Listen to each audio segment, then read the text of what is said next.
Hello, welcome to the Citizen Science Training Modules. I'm Dr. Chuck Higgins from Middle Tennessee State University and the Radio Jove Project. Radio Jove partners with the Sunrise mission to help bring you these training modules. Our contributors are listed below, as well as our funding sources. This is Training Module 1.4, Jupiter Radio Emissions.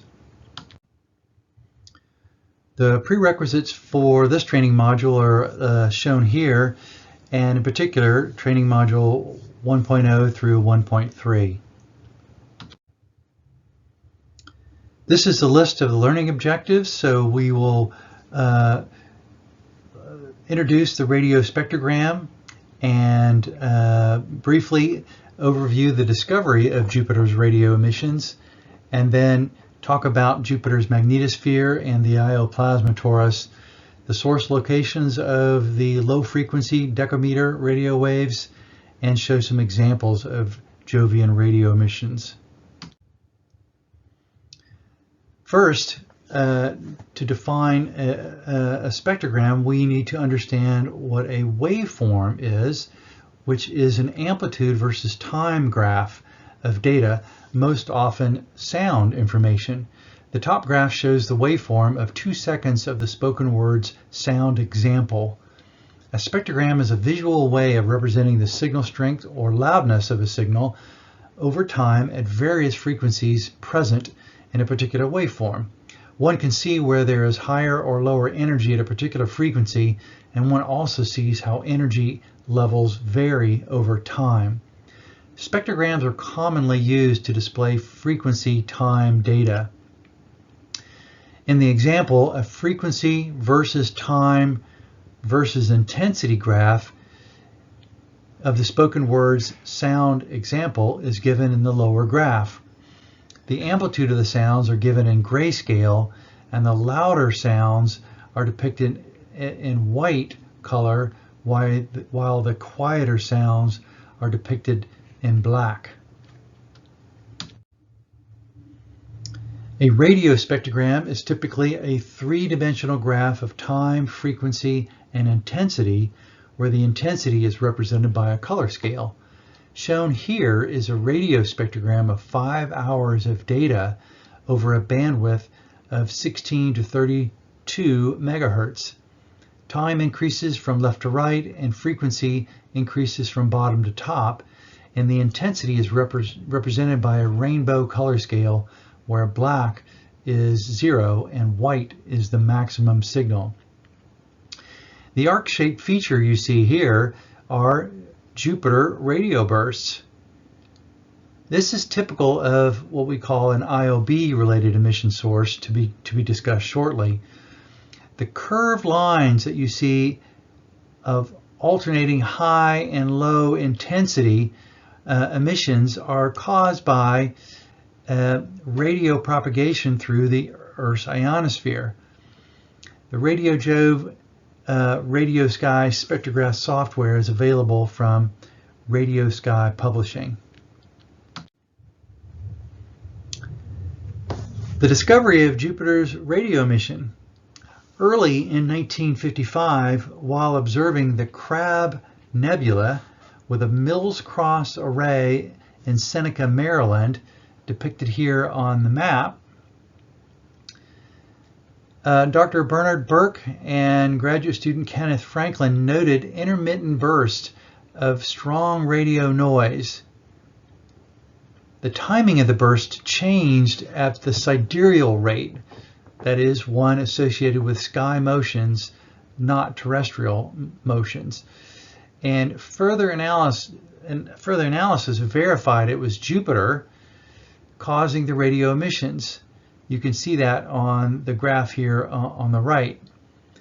Burke and Franklin announced their discovery in April 1955 at the American Astronomical Society meeting in Princeton, New Jersey.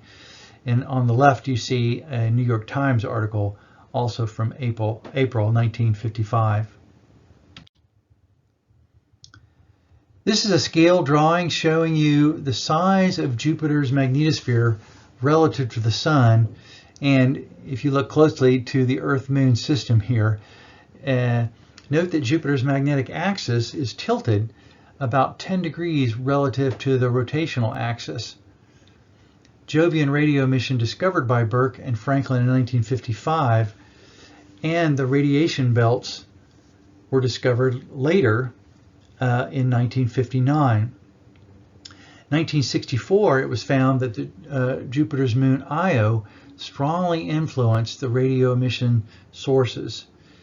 And as you see, from 1998 to 2008, Callisto, Ganymede, and Europa, three other Galilean moons of Jupiter, were shown to have a minor influence on Jupiter's radio emissions. This shows an overview of Jupiter's low frequency emission structure. So this cartoon shows you Jupiter and some magnetic field lines and the Io plasma torus. These radio emissions are strongly circularly polarized and influenced by Jupiter's magnetic field, its rotation, the solar wind, and the Io plasma torus. The emissions, as you see labeled here, are broadband kilometric, BCOM, the hectometric emissions, HOM, the non-Io related decameter radio emissions, and the Io related decameter radio emissions, so DAM for decameter. The Io-related radio emissions are labeled IOA, IOB, IOC, and IOD, as shown in the drawing. The IOA-B located in the northern hemisphere, and the IOC and D sources are located in the southern hemisphere. The Io plasma torus supplies much of the plasma for these Io-related radio emissions.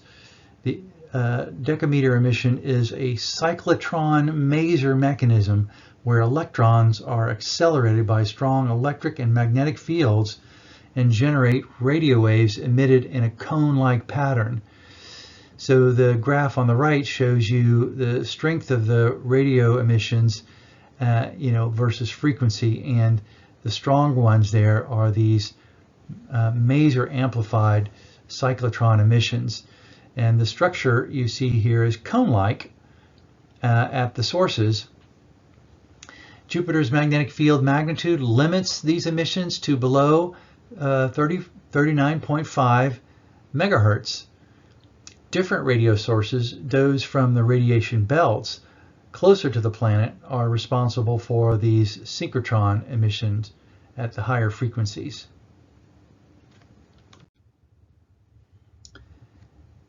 A map of the probability of receiving Jupiter's radio emissions near 20 megahertz, adapted from the Radio Jupiter Pro software from radiosky.com, is shown on the left.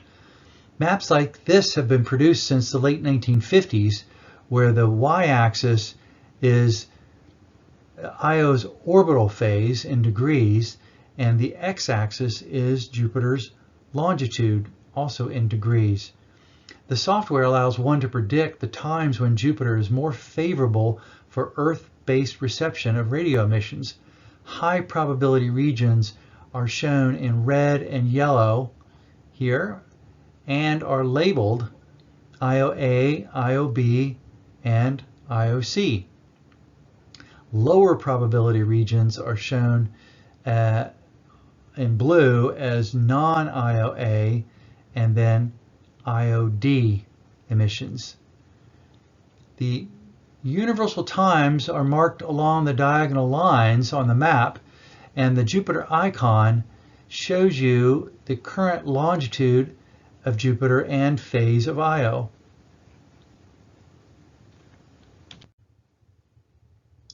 These are examples of IOA and IOC emissions observed with the professional radio telescope LWA-1 in Socorro, New Mexico. This IOA-IOC event is shown over a frequency range from 10 to 38 megahertz, with the right-hand circular polarization shown in red, corresponding to the IOA emissions, and the left-hand circular polarization shown in blue, corresponding to the IOC emissions. The IOA from the northern hemisphere, the IOC from the southern hemisphere. Notice the arc-like structures of the IOA and IOC sources and the similar structure seen in the different events.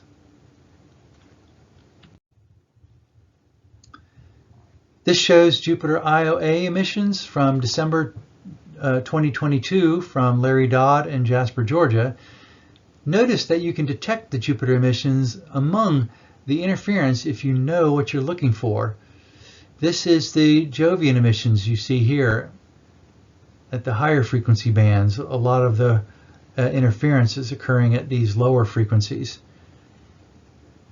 Also notice the Radio Jupiter Pro prediction program in the right of the image, and the Jupiter icon is over the high probability IOA source. Jupiter IOC emissions from July 2023 from Tom Ashcraft in New Mexico. Again, notice the Jupiter icon over the IOC source, and you see the very faint IOC in behind these horizontal lines of interference. The top graph is right-hand emissions, and the bottom graph is left-hand circular emission. This is a Jupiter observation from Dave Topinski of Florida. This is an IOB and IOD events are shown with the right-hand circular polarization on the top graph and the left-hand circular polarization on the bottom graph. And notice that the IOD is not, which is left-hand circularly polarized, does not show up very well on the right-hand circularly polarized antenna. Again, notice the overall arc shape and the individual broadband structure of some of these emissions. This helps us identify that it comes from Jupiter. Jupiter IOB emissions from March 2023 from Larry Dodd in Georgia. These are weak Jupiter emissions in this case. And again, notice the program where the Jupiter icon is over the IOB part of the image. And after some time, you can determine that these are, you can recognize that these are Jupiter emissions, but the best way to confirm that they're Jupiter observations is to compare with another observer. The RadioJoveGroups.io listserv is an excellent resource to do this. Here are some great resources for Jupiter radio emissions, so feel free to look at those to learn more. Thank you for watching, and next up is galactic radio emissions.